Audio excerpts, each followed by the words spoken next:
Hello and welcome to a game of Dota 2. We are here with the RedBull Esports Champions League.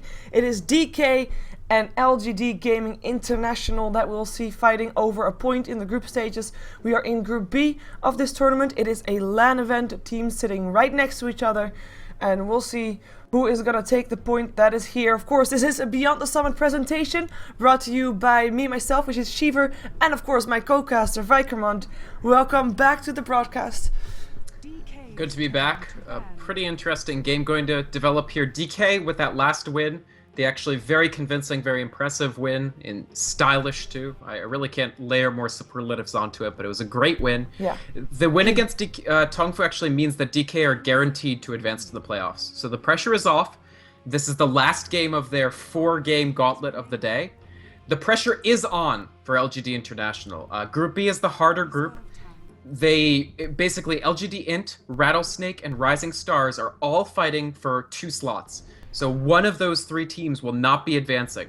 And LGD International have already lost to Rising Stars. They don't need to beat DK, but it would essentially guarantee them to actually make it through. So they would love to pick up a win here. Yeah, they really want to win against DK because, I mean, that just means that you can have a bit less pressure tomorrow. Of course, this is the second day of the group stages. Tomorrow we're gonna have the last day, and I think they are still playing at least 2 more games then as well, if I'm talking about LGD International in specific. And I mean, you just want to have a bit of, you know, a bit of a peace of mind when you go into one of those matches. But we'll see what they can do here. We have got the Wisp still in the pool. I'm expecting DK to ban it out, but we'll find out. Of course, DK, the one to use that IO in the previous game, and they actually ban out the Lifestealer. So Visage is still in the pool, Chen is still in the pool, 2 heroes that LGD does like to play, and the IO still as well, but they only can pick one.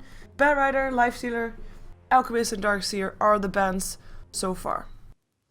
We did see LGD International playing IO yesterday. It didn't work out that well, but they're going to try it again. Of course, LGD.int, one of the teams that initially, I think, was very skeptical of IO's potential impact on the professional scene when the 2 scenes joined up, East versus West. I remember PyCat giving an interview saying he didn't rate the hero especially highly, but I think a lot of teams right now that didn't use IO before are scrambling to sort of figure it out on the fly. And yes. ECL is an amazing staging ground for that, frankly. You're playing against the best teams. You're really getting very important practice for TI3 by selecting this hero. Yeah, we'll see what DK picks up in return. Do they want to pick up that Visage? Do they want to go for a Chen? Visage it is. I'm not expecting them both to be there. Visage and Chen would be slightly too much. Though LGD Gaming definitely could go for Chen. I mean, it's not like they can really go for an aggressive Trilon when the IO is there anyway. But by picking up an early Chen now, they would kind of open themselves up against an aggressive Trilon, and then they might have some issues. DK ends up going for the Dragon Knight. I want to say it's going to Super, as we saw in the previous game as well. It's probably going to go to Super, but you never know. I mean, it was a bit of an awkward switch of heroes in the previous game, of course, with Burning in the end going on the Bounty Hunter, but it's quite smart, though. Yeah, oh, it was, and it definitely worked out for them as well. But yeah, the Dragon Knight so far for Super, I think we can assume that for now. Yeah, DK taking very deliberative times for their bans, by the way. This is the 2nd game in a row where they've taken a substantial chunk of their reserve time on their 2nd ban. And this is 2 reasons, I think. The first reason is that the first ban phase is getting extremely crowded. So many heroes have been promoted to possible first ban status in the last few weeks. Lifestealer, Bat Rider, and Darkseer, these guys have been first bans potentially forever. But now Eastern teams are considering banning the early IO. Visage is a frequent ban. Alchemist in the last week or 2 has become a frequent first ban. And it's a crowded field to decide upon. Secondly, I wonder if they were thinking about whether to ban the Visage, whether to ban the IO since LGD has first pick. But hey, I mean, it's nice to get practice against the IO as well as with it. They were with it last game, here they practice against it, in a game where the stakes, frankly, for DK just aren't as high. No, DK is sitting very comfortable in the group, I believe, at the moment. And they are going to go up against a lineup that was banned out for them in the previous game. Of course, we said they had an IO. the Nature's Prophet was banned out against them, and this time we're gonna see it. So this is global all over from LGD International, and we might see some jungle heroes banned out for now, but of course combination with IO, there is plenty. Do you really want to ban out one? There's always gonna be more. But yeah, Nature's Prophet, I like it. And yeah, we're gonna see how it works out. And we're having a Spectre ban from LGD. That's quite interesting. Sure. What do you think about that one? Well, Spectre is a hero that got very popular very quickly and then very unpopular almost as quickly. It's a hero that I think was underrated for a long time. DK is a team with the potential to use it. Spectre Visage lanes are not uncommon, actually, because Spectre has a decent... Because of Desolate, if you level a couple ranks of Desolate early, as well as the Path... My god, what's it called? Spectral Dagger. I'm so sorry. It's late. You can actually trigger a couple Soul Assumption hits, as well as slowing down your enemy. So it's a pretty strong tri-lane. I think it's an okay ban for LGD.int. I mean, they scrim against DK a lot as well. They know what their tendencies are given a particular draft start. Yeah, now the Chen still ends up being banned, of course. If you have an Enchantress ban on your opposing team and you know that DK has got the first pick, and you just don't want to risk that. So they ban out the Chen and DK. So they got a ban, they got a pick, they can already ban out what the counter is to whatever they want to pick up right now. So maybe go for a bit of a surprise here, but we'll find out. They are actually using quite a bit of their bonus time again. It is going to be a Magnus. We've seen Magnus in the previous game, though didn't really end up winning the game against DK, but still banned out. And the Nyx Assassin will be the one support that gets picked up by DK. And of course, again, Visage, Nyx Assassin, together as a support combination, their win rate lies at around 70%, and that's high. Is that what it is? 69 last time I got a stat from a stat man. That is a really high win rate. I thought so too. As long as you get levels, if you're out leveling the other supports at all, these are two heroes who can just destroy the enemy supports. Like, how quickly can they pick off an IO, for instance? It's just an extremely fast kill. The other quick thing about the Spectre and Chen bans, they're trying to bolster the IO approach with this. In fact, they're trying to kind of make it foolproof. Because if you relocate onto someone and then the Spectre comes, or if you relocate to someone and they get Chen healed, I personally don't think these are actually that big deals, but LGD.int probably feels that this just, makes the IO pick more stable and lessens the likelihood that the relocate fails. Yeah, and they pick up a Sand King. I like it. And we saw Sand King previous game as well, though. I mean, it's so easy to fall behind on a Sand King. That's basically the trouble of it, and I think last game was a perfect example of it. I mean, he got off some nice burrow strikes at the start, and he definitely helped. But once he started getting behind, there was just no way of him getting back into the fight. Sand King needs to be in a game that actually gets kills and where it goes well for his team in the mid game rather than vice versa, because otherwise in the late game he's not going to have mana boots, he's not going to have a blink dagger, he's not going to have anything. So will be interesting to see how LGD is going to try and deal with that. But we'll see. And next pick incoming from DK. 20 seconds left. DK again using a lot of their bonus time to think about this draft. LGD International still of course using a bit of time. But we have got two supports already up by the Visage. Oh my god, DK! They take a page out of the book of LGD International. Like you said, like they're using this as a strategy. They want to be able to play with multiple different lineups, different heroes that they know are strong, but they haven't really yet maybe gotten the click of the hero. And I think Lycan is one of those heroes that is really strong if played properly, if you know exactly how to use it. LGD International knows how to use it. Yeah, they have PyCat play Lycan a lot. Yeah. They're one of the teams that favors the Lycan the most heavily. Might make it extra difficult, by the way. Because LGD International knows how to play it, they might also know exactly how to counter it. That's a very good point. Lycan typically rushes BKB, which could be very useful for DK here. The thing I don't necessarily love about the Lycan is his jungle is not tremendously sustainable and can be preyed upon. So he's been rotated into more of a laning role. In fact, he's almost always laned these days. With the Lycan now up, I'm not sure that DK can aggressive tri-lane anymore. They seem, in my opinion, to have hemmed themselves into a safe lane tri-lane, which I'm not sure how much I like, simply given the fact that I feel that they could have punished LGD&'s laning. I think this was a cheeky pick, it's an experimental pick. I in general, I really agree with what DK is doing in this group stage, which is getting the solid lead, like setting themselves up for the playoffs, and then using the tournament setting to practice. I think they've really taken to heart the idea that it's really in a tournament that you hone your strategies. You can't just use them in scrims.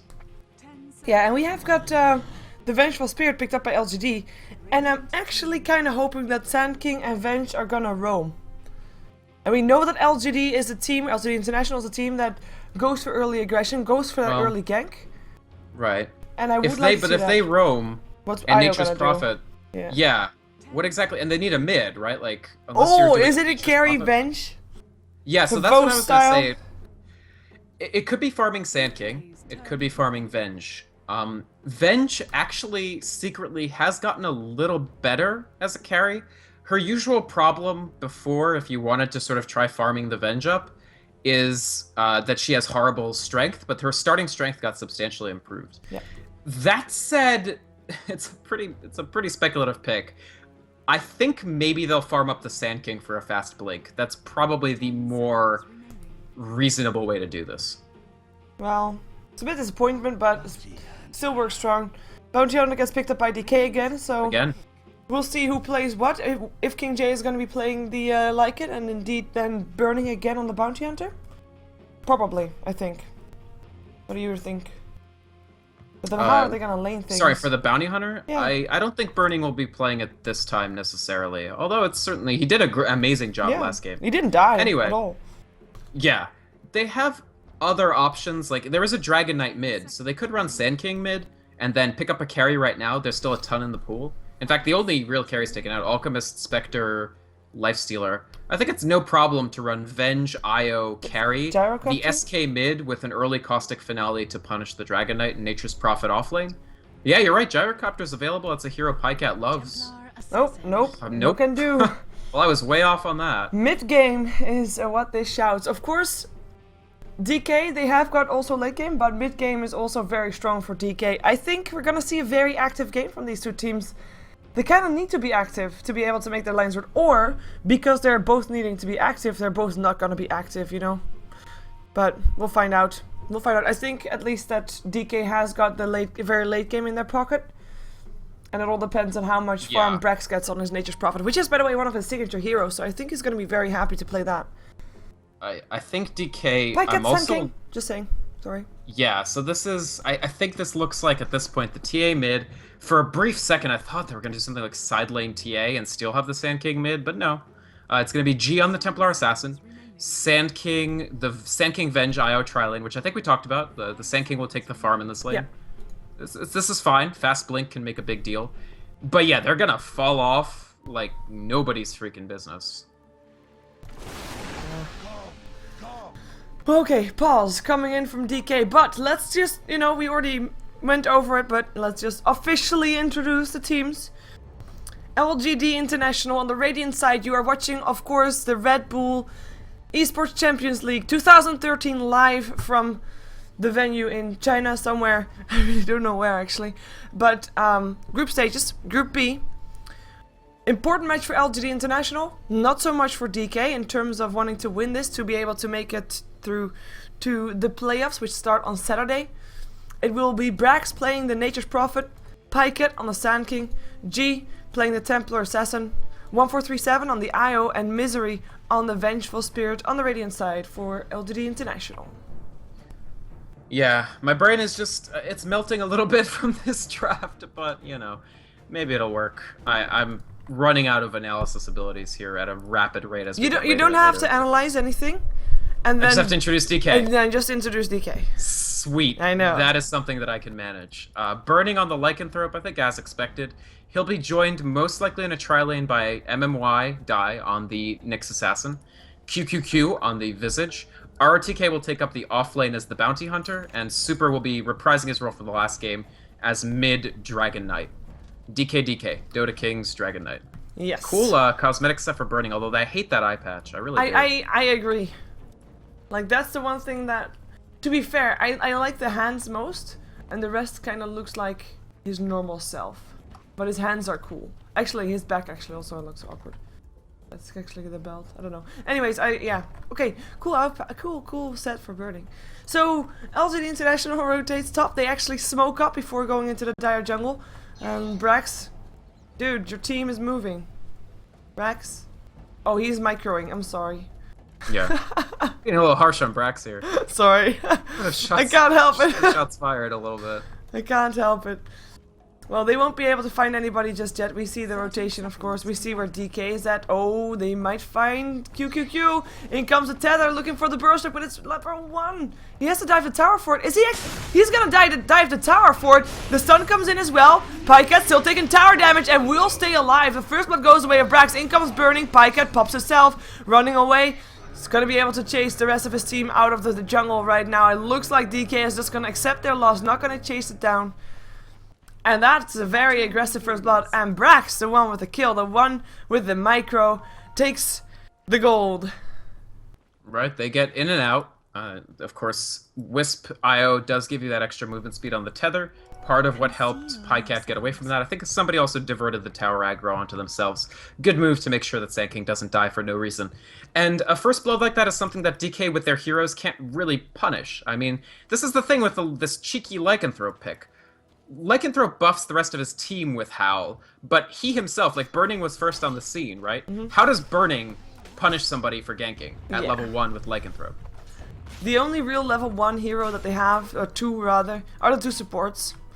With the Impale, with the Soul Assumption, but you need to have some other people to make sure the stacks are there for the Soul Assumption to begin with.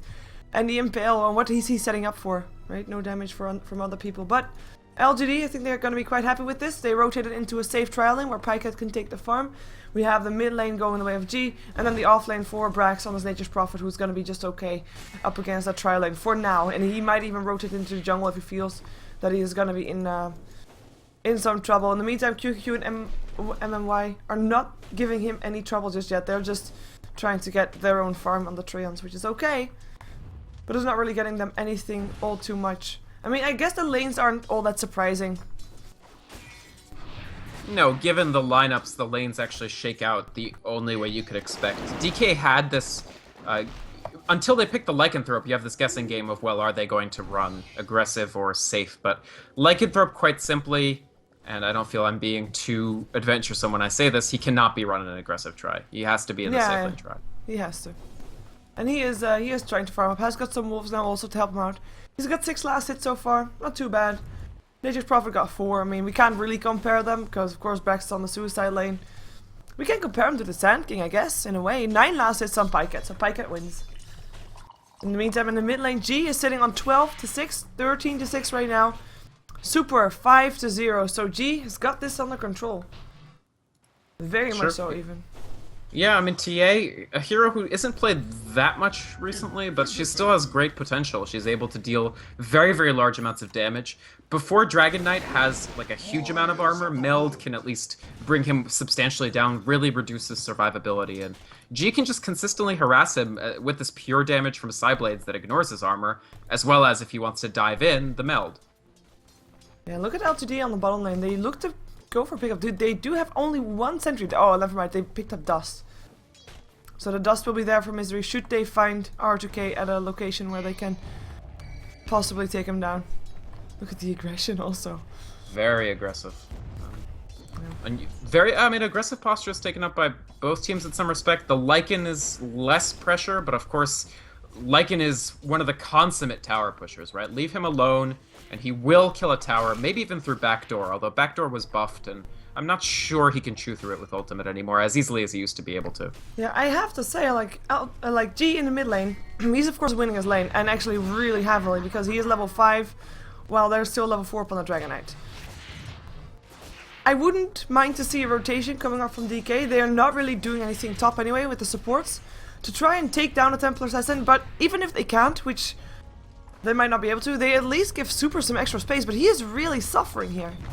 Sure, I just don't know how they... Wait a he's second. Dead too. Yep, he is very dead. In comes Misery. Dragon Tail's still there though. He might be able to do something to Misery. The tower is not able to get the kill there. Tango eaten. In comes a TP by Brax. Bounty Hunter was able to pick off still the Vengeful Spirit on the other side. Super still alive. In comes the slow Brax. in some trouble. Soul Assumption needed. Is it gonna be there? And the Salve is gonna be there, and that's gonna be no kill going either way. Actually, apart from the Vengeful Spirit. Wow! Nice rotation. That for real? Did that really happen? Oh man, I mean, G tried to go for the Wodota bounce on the Pure Blades too. Sorry, the Psy Blades, and he didn't get it. Super lives. They TP Brax. He has to walk back to lane. That's a lot of lost time for LGD for nothing other than Misery dying. I'm sure they thought they had that sewn up. I mean, I thought they had that up. I thought that. Maybe a Wave of Terror before the Magic Missile would have done it. Like it was the other way around. He did the Magic Missile first and then the Wave of Terror after. And indeed, Brax not getting... I don't think he got a Melt Strike off at that point. Just right hit, right clicks. Smoking up, by the way. They want to gank Brax in response. Brax is very low and he lacks the mana for TP. Ouch. I think unless he starts heading back pretty soon to the tower... He's just... Alright, he's probably okay. Yeah. He's just really greedy for his Hand of Midas, I would guess. That he still wants to have, I think. Yeah, LGD, I still think these lanes are working out fairly happily for them. Pycat is farming at the same rate as Burning, if not slightly better, but insignificantly. And G, I mean, okay, they didn't get the kill, but he's still trashing this lane. 34-15. Oh, will they catch him, though? That's gonna be an Impale, and it should be a kill. I think he's gonna be maybe slightly sad that he sent the bottle away with still 1 charge in it, even though I don't think it could have saved him. RTK coming in, he's not level 6 yet, so no track yet. But a nice pick-off nonetheless. It's a very good pick-off. It gives... I mean, you were just talking, Shiver, about how the ideal would be to start using these supports to help out the situation in the mid a bit, since it's substantially more difficult for them than the top. And that's exactly what they did. After they realized that they probably wouldn't be able to get the gank on Brax, immediate use of the rest of the smoke time. I mean, effectively using that whole smoke duration to still get a kill out of it, and an important kill. However, LGD... They're starting to push into the tier 2, tier 1 here, and I think this is the smart idea. Yeah, Pycap didn't go all too greedy. He actually went for wow, nice center word by the way. He actually went for mana boots before, you know, rushing Blink Dagger. We saw Sand King earlier on the lane as well, rushing Blink Dagger before even going for boots. So that's something that well, LGD Burrow Strike. The dust is already on. Epicenter getting casted as well. That's gonna be 1 dead bounty hunter. Nicely done. That's just a mistake from RTK, I would say. Yeah, and look at the Templar system goes down in the mid. That's gonna be super, getting him level 6, so he has now got his Dragon form. Get some help as well from the Nyx Assassin. I like this Sentry Ward has been standing under the tower for a while. He got harassed a little bit, but in the end the tower goes down before the ward does, so that's kind of funny.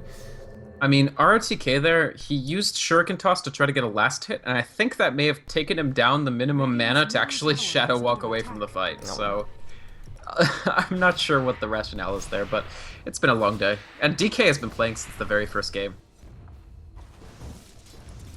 That's true. DK were having 2 games at the start of the day, like right after each other, and they're having 2 games today again. The reason that they're playing 4 games in one day, which is not normal because the schedule is planned out the way to have 2 games per team every day, I believe, 2 or 3. But DK, of course, they weren't playing yesterday because they had some, one of the members had some issues with it being able to make it and having some personal situation, I should say. That's probably more like it. So at first there was even talk about DK not being in the tournament at all, but then they talked with the organizers and were able to schedule around their own schedule. So that's why they're still here, but that's also why they're having a bit less optimal schedule today. Sure. Yeah. And this Sentry Ward really worked out for LGD as well. It zoned ROTK. The creeps actually smacked it a bit, so that was hits that weren't going on their own creep wave. It lives through them killing the tower, so they've actually still got about a minute on it. But DK have laid a trap, actually. Yep. And the trap bait is going well. ROTK might actually die from the trap. Not a trap if you die for it, and he does die. They do get misery in return though, and that's of course a track. You can't trade kills with the bounty hunter. That's not something that you want to do unless you get more. Unless you get more. And they get 1 extra already. QQQ. MY trying to run himself away. Does have another Impale. Hits it on 2, but in comes Pycat again. Does have a Burrow Strike. Not even needed. That's another kill. That's 3 for 1. 3 kills for 1 track kill. I think they're going to be quite happy with that one. Oh, definitely. The trap not going very well. The good I mean, obviously, Nature's Prophet TP's in, helps tip the scales. RTK dies, I guess, a little more quickly than he was expecting. He got the one track off, but he didn't even get not credit a for it. fantastic He wasn't in. Like he wasn't in. He was dead when he Sure, died. sure. He did give gold to the people that were still up. Yeah, this is very noble. And we have an we have a Vlad's up on Lycan. That means that he can about do Roshan, I think. And they will also be trying to go for the tower. Wow, it's been such a long time since I've been in a game with Lycanthrope that I actually kind of got thrown off guard when he howled. It's like, what am I hearing? It's like, oh, it's in the game. He's probably... Oh, uh-oh. Tether there, burning, turns into a wolf. He's already getting stunned by the tether stun, so he won't be getting stunned again. And Pyket ends up going down. G coming in. Has to run away again. He doesn't have a refraction for another 5 seconds. 1437 will indeed go down. Trap is not going to slow down a wolf. Wolves run just right through traps, and they go for Misery next. Misery does have a stun in 4 seconds only, though. And they actually let him go, especially with the IO buying back. Though IO is still level 5. He can't do anything, but they still back out because of it. Yeah, he TP'd towards the tier 2, so was able to just maybe help with the tether on Misery. Misery who is level 6, by the way, so swaps are there. I think somebody is going to get Medallion before Burning goes in for the Roche, just to speed it up. When you're facing a Lycan, you generally know, especially after you see the Vlads, about the potential of Roshan. So as the Lycan team, even if you're on Dire, you want to try to get in there quickly and get out quickly.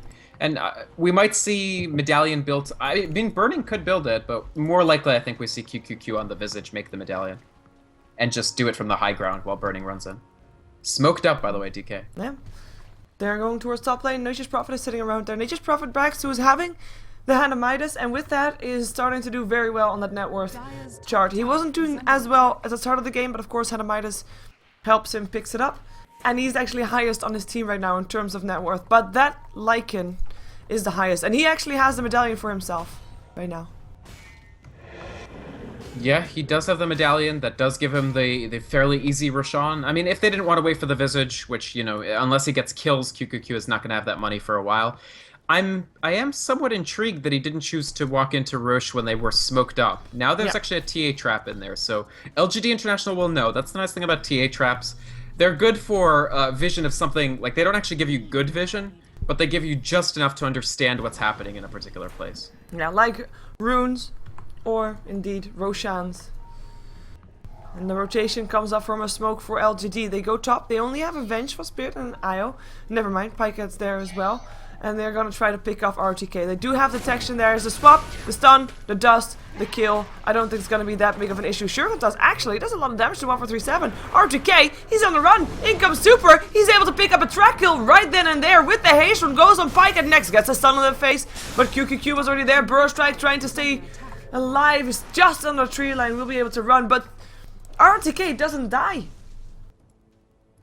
He lives. He makes it away, the track speed helping a tremendous amount there. Sand King, that stun being one and done, and it's not a reality rift, right? Like, it doesn't... You don't have another stun coming right after it. G may be going to try to pressure, but I don't know if this Invis-Rune gives him all that much. Unless other people come, and now they don't have relocate. So just... G coming when the rest of the team not there, the rest of the team being there when G isn't. And Burning... He's probably going to sneak Rush sooner or later. Right now he's just farming. Now that he has the rank 4 Wolves and the Vlads, Lycan does become a very capable jungler. I mean, the Medallion is actually very helpful for jungling too. Not just Roshan, it's great for neutrals. Yeah, although, I mean, it's still the question. For Axe. You see him Midas one of the Wolves. Lol. That's actually kind of funny. But I mean, the problem with the trap in the Roshan pit's still there. Of course, they need to kind of win a fight before going in. And maybe this is the fight that they want to win right now. Or maybe they're just going to go 5-man Roshan and hope that they take a fight to win it. But then again, they'll have to deal with the epicenter, and I'm not quite sure if they want to do that. Nyx is 6 as well, so I think we see DK try to go on the hunt again, possibly. Yeah, we see them move towards the Radiant Jungle, but then again, we also see the minimap, and there's nobody there for DK. And as you pointed out in one of the earlier games, it's level 1 on the Vendetta, and it doesn't really last that long. Boom, it's off. Well, he hit a creep with it as well. Maybe they'll take a tier 1 tower, but then again, there will be defenses coming in for that as well. And it looks like 1437 and G are trying to find something. Never mind, he breaks the tether. Bottom lane is going to be where it's at. 5 people rotating bottom. The tier 1 tower is already dead.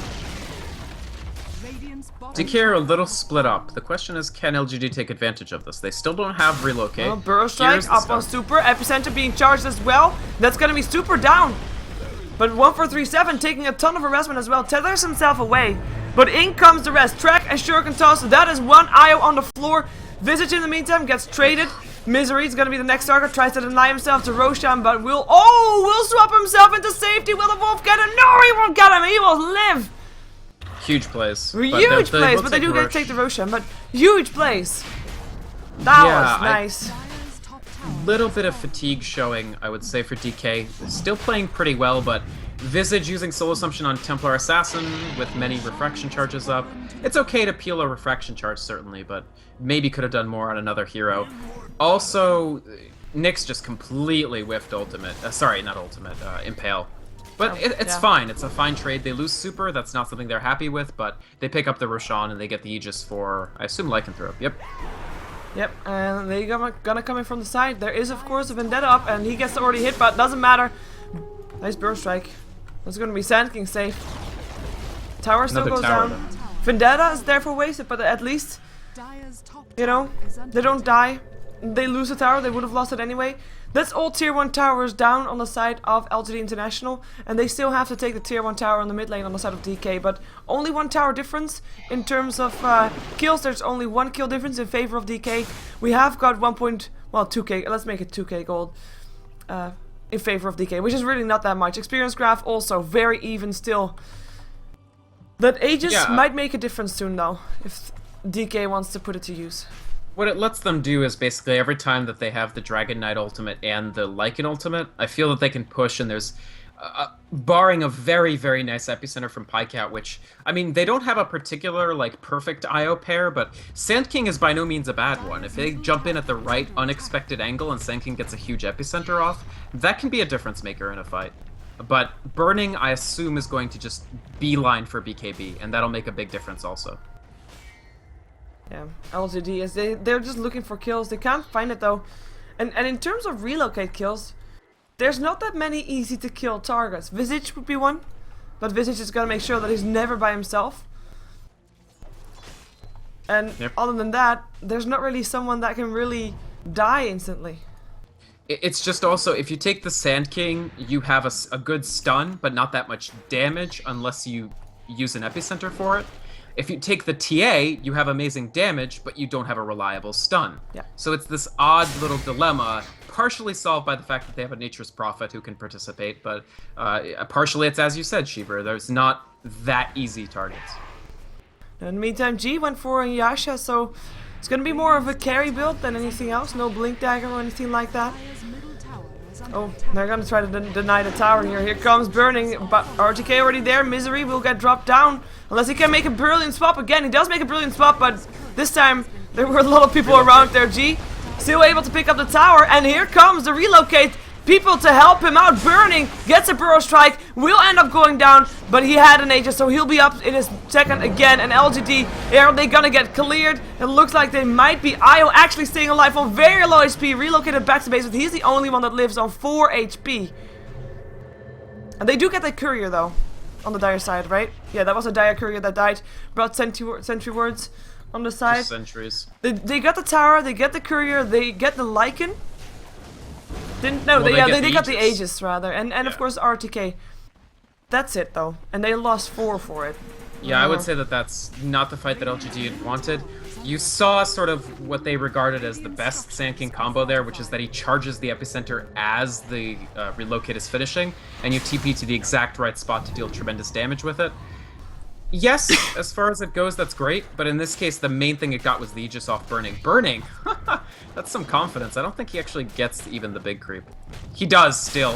Why did I doubt Burning's ability to get a last hit? That was repulsive. Oh, they're gonna go for him. They sprout him up, but he eats his way through. He's actually forcing Brax away. Even turns on the medallion, and then instantly Brax thinks, you know what? I'll just run into my own tree group and hide. The rest of our DK going towards the bottom lane. Team Invis, Team Tag. Won't be able to get G. Look at Team Tag. Waiting for someone to come around. Even the Dragon Knight wants to play along. He has an Invis rune. If a BKB up on the Dragonite in the meantime, a Blink Dagger finally for Pycat. That might make a big difference. But then again, they need to have these team fights going for them, and it will be tough because DK has quite sturdy heroes at the moment. Sure, and they're going to add, now that they have the BKB on Dragonite complete, as soon as, you know, the courier comes up and they deliver it, they also are basically at the point of getting the BKB on Burning. He's only about, well, a Creep Wave plus Treants might actually do the trick for him to finish that BKB. And 2 BKBs against a Sand King who just got Blink, you see LGD.int's strategy just falling behind in terms of their ability to kill the critical targets that they need. I assume RTK relocate, they want to try to go for this. This would be a big thing if he loses a bit of his gold. Epicenter being used for it. And he goes down. And he goes down before he buys anything. So lost a substantial amount of gold. Circle Toss. Misery won't be able to TP out. And the relocate takes the other guy home by Misery. You're being left for dead. Left for dead. It's only the Sand King that got preference treatment. Yeah, I mean, that's a track kill for DK. Still not a trade that they feel totally comfortable with. As we said, Burning's trying to save mightily for BKB here, and he gets set back from that, you know, a little bit. It'll delay it by, in effect, about a minute, and that's a nice thing for LGD.int to do. I just still feel like they're not getting quite enough out of this lineup at the time when it should be sort of in its full flower. Yeah, they do now have the Shadow Blade up on a Nature's Prophet, so split pushing starts to be a potential thing. But then again, Lycan is split pushing as well, and Brax cannot go toe-to-toe with Burning. And who now actually starts to think, you know what, I might as well buy something, so picks up an Ogre Club. BKB on the way. And BKB done, we already knew that, but finally the courier is back up and delivers it, that's what it is. And the courier also has got the buckler for QQQ, so he has almost got his mechanism ready. Better yet, if he wants to buy the recipe, he can, and then he will have his mechanism. And we'll be also ready for more team fights. And the team fights is the thing right now, like next to ganking, and we already said like who are they gonna gank, not really that many targets. Team fight is the one thing that LGD is starting to get better at, or at least with the Blink Dagger up on the Sand King. But if there's now gonna be a mechanism, and better yet, Pycat is still level 9, so no level 2 ultimate just yet, that's going to be putting LGD even further behind in terms of fighting potential. The gold graph only 2k in favor of DK, experience graph only 3k in favor of DK. But it feels like way more because DK is the one that has the reins of this game. Yes, something in this sort of game, the gold graphs and the XP graphs I feel don't tell the whole story simply because there's this window that LGD wants to operate in. And they can still win even if the game falls outside of it, but it is falling outside of that window when you expect it to be relatively easy. 1-4-3-7 is going to get completely picked off here. Bird tapping out their familiars from QQQ. And it's actually QQQ that gets the Burrow Strike, very aggressive, but that gets the credit for the kill, I was gonna say. Yeah, as long as they don't have vision, he can do Burrow Strikes like that because of the 1.5 second stealth time on the Sandstorm, but when they get vision, this will be a very bad idea. That was just Pycat being smart. One issue I do have is this aggressive try, or I guess it wasn't aggressive. Was it aggressive? I can't even remember. From who?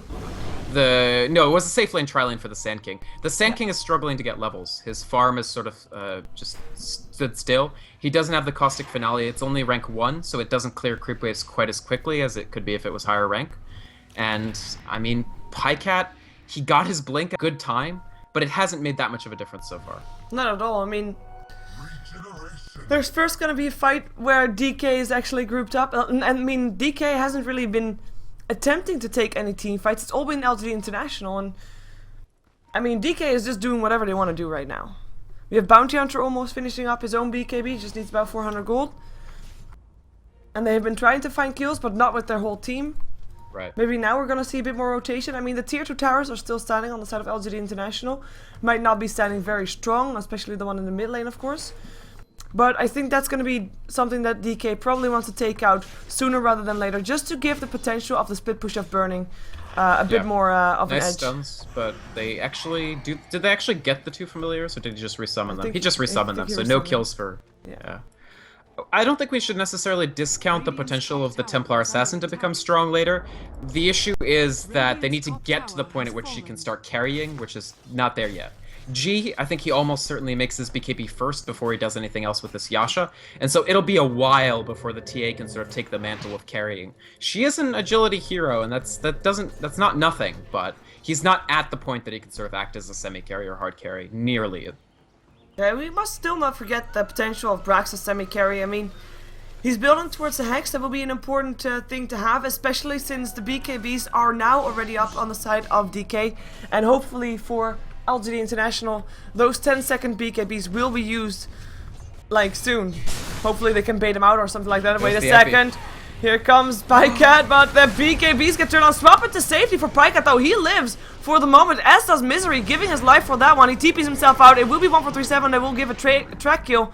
But that was, like, perfect bait from DK. So many people around there.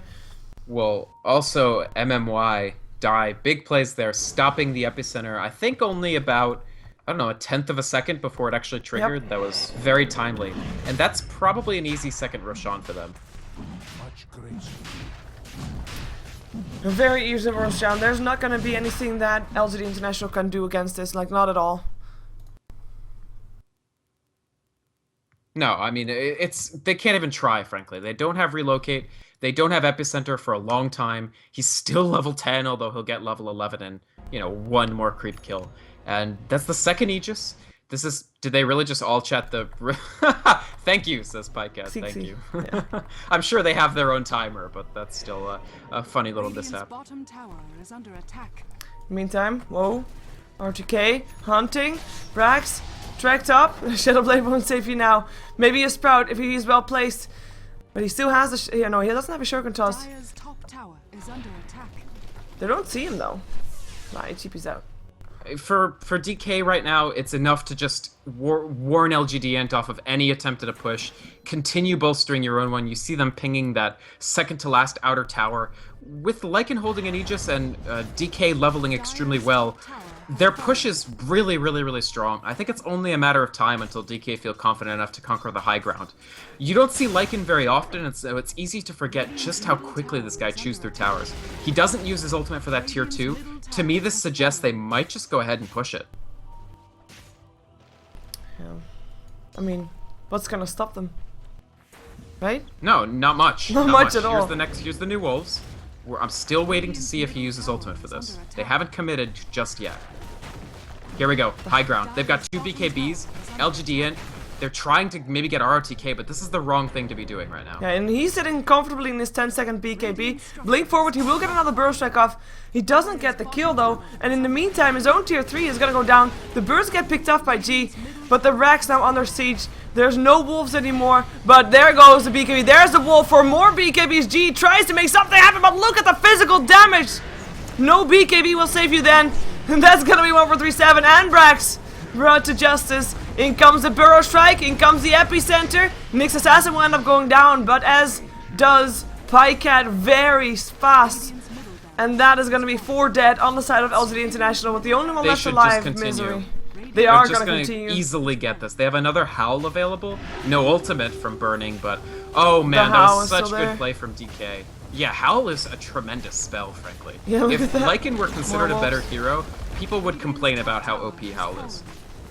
Howl is OP. Nah, that's not true. Howl is very good. Howl, especially once you're pushing. I mean, yeah. You know how people, and the GG gets called, no surprise there, but you know how people already started saying, like, okay, when Troll Warlord enters the Captain's mode, that ulti, it's gonna be insane. Basically... the ulti actually was OP, though. Yeah, but basically, Howl is a bit of like a mini ulti from Troll Warlord. Yeah. I mean, that was a fantastically played game from DK. They hit the marks they needed to at every point in the game. There was really never a point at which LGD.int, even when their ganks were succeeding, they never had control of the game. They couldn't dictate the pace. They couldn't... When you're ahead with an IO, you want to just sort of be driving the other team away from anywhere. You want them to be in panic mode where they clump up as 5 and just desperately try to make things happen. Instead, when DK clumped up as 5, it was with full knowledge of what they were doing. And after assembling the 2 BKBs in the second Aegis, they were just like, you know what? We can end this game. And that is why I think right now DK are the best team playing in this tournament. I just feel like they're not playing scared. They're doing experiments with the drafts. They're playing aggressively some games, defensively others. they feel right now like the most complete team out of the 11 that we've seen play so far, because Rattlesnake has played no games yet. Yeah.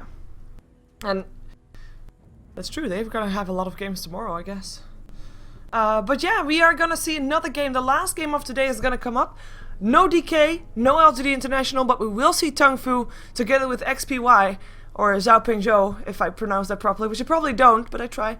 And will be one match left. Of course, we are in the group stages for the RedBull Esports Champions League, and Group B is going to be the match for. Tomorrow is the last day of the group stages, but stick around for another game of Dota 2. Don't go anywhere. Of course, it's a broadcast brought to you by Beyond the Summit, casted by Shiver and Vikrmont, and you can follow us on Twitter, but I actually have chat, so I will post our Twitters in the chat. So, thank you for watching, and we'll be right back, and hopefully so will you, for Tung Fu versus Xiaoping Zhou.